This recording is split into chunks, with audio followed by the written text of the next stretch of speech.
નમસ્તે વિદ્યાર્થી મિત્રો, સુરેશ પટેલના નમસ્કાર। ધોરણ 10 અને 12ના પરીક્ષાર્થી મિત્રો જ્યારે રાજ્ય પરીક્ષા બોર્ડની પરીક્ષા આપવા પ્રસ્થાન કરી રહ્યા છે ત્યારે આપ શ્રી કોઈ પણ પ્રકારનો ડર કે ભય રાખ્યા વિના પ્રશ્નપત્રમાં સરસ રીતે વાંચી અને ઉત્તરવહીમાં યોગ્ય ઉત્તરો લખશો, તેમજ વધારે પ્રમાણમાં ઉજાગરા કર્યા વિના અત્યારે માત્ર જે કઠિન પ્રશ્નો છે એ પ્રશ્નના ઉત્તરોનું પુનરાવર્તન કરી અને એ પ્રશ્ન ચિરસ્મરણીય બને તેવો પ્રયત્ન કરશો। બીજું ખાસ ભોજન પણ યોગ્ય માત્રામાં જ ગ્રહણ કરશો। અતિ વધારે માત્રામાં ભોજન ગ્રહણ કરવાથી આપના સ્વાસ્થ્યને પણ અસર થઈ શકે છે। બીજું ખાસ કે જ્યારે પણ આપ શ્રી પ્રથમ દિવસે પરીક્ષાના સ્થળ ઉપર ઉપસ્થિત થાઓ ત્યારે 45 મિનિટ વહેલા પહોંચી જશો।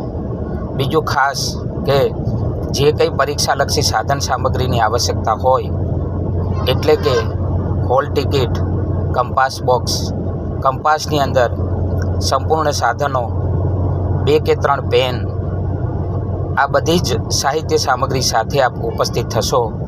બીજું ખાસ પરીક્ષા ખંડમાં પણ જ્યારે પણ ઉત્તરવહીમાં આપશ્રીનો બેઠક નંબર, પરીક્ષા કેન્દ્ર નંબર, આપશ્રીની સહી, વિષય, કોડ વગેરે જ્યારે પણ લખવાનું થાય ત્યારે ખૂબ જ સાવચેતીપૂર્વક સમજી વિચારીને લખશો। ન ખ્યાલ આવે તો સુપરવાઇઝરને પણ પૂછી લેશો। બીજું ખાસ કે બારકોડ સ્ટીકર લગાવ્યા પછી પણ આપની રસીદની અંદર પણ જે વિગત ભરવાની થાય છે ભરી અને ખંડ નિરીક્ષકની સહી અવશ્ય કરાવશો। બીજા દિવસે પણ જ્યારે પરીક્ષા કેન્દ્ર ઉપર ઉપસ્થિત થાઓ ત્યારે અગાઉથી જ હોલ ટિકિટ ઘરે ન રહી જાય તેનું પણ ખાસ ધ્યાન રાખજો।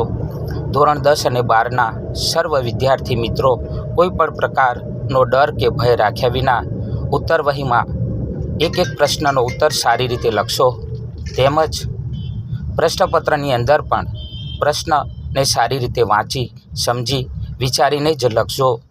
બીજું ખાસ એક પણ પ્રશ્ન લખવાનો બાકી ન રહી જાય તેનું ખાસ ધ્યાન રાખજો। બીજું વિભાગસહ એટલે કે A, B, C, D, E જેવા વિભાગો આવે તો એ વિભાગોને પણ ક્રમશઃ લખવાનો ખાસ આગ્રહ રાખજો। બીજું નવા પ્રશ્નનો ઉત્તર નવા પેજ ઉપર જ લખજો, સુવાચ્ય અને સુંદર અક્ષરે લખશો। આપ શ્રી ખૂબ સારી સફળતા મેળવો। આપ શ્રી જેમ અર્જુનને માત્ર માછલીની આંખ દેખાતી હતી અને એને પોતાના ધનુષ દ્વારા અનુસંધાન સ્થાપિત કર્યું, એ જ રીતે આપ શ્રી પણ પરીક્ષામાં સારામાં સારી સફળતા મેળવી ઉચ્ચ શિખરો સર કરો તેવી શુભેચ્છા અને અભ્યર્થના સાથે સુરેશ પટેલના નમસ્કાર। આદર્શ વિદ્યાલય, કરણનગર રોડ, કડી।